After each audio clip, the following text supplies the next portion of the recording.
Talaga negosyo. Simula lugi. So hanggang dito na muna. Peace out. Yo, what's up? Good morning mga kanokma. Alright, pakita ko sa inyo kahapon yung tinulungan natin makalabas sa kanyang shell. So nakaseparate po sila sa isang box. Ito po yung tinulungan ko kahapon. So buhay na siya. At ito naman yung tinulungan ko ng gabi. Ayan, medyo napapalakas na siya. So ilalagay natin siya sa hatcher para tuloy-tuloy ang lakas. Mamaya ay paignan natin sila ng Frozen C baka naman. So ilagay muna natin siya sa hatcher para sa ganun ay makalakas sila. Ayan.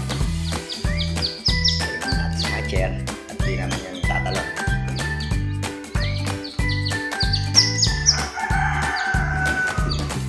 So yung mga lods, ito yung batch na unang-unang itlog na 130 lang napisa, 3 piraso. Yung dalawa, bali 5 na tira. Yung dalawa hindi pa napipisa. Ito naman yung galing breed sa Gay Farm. Ayan. So nakatanggilig siya ngayon.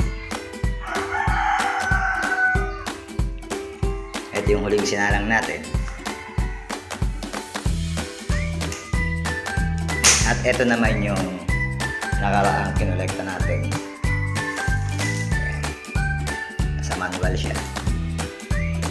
Ayan. Alright. So mga lods, hanggang dito na muna.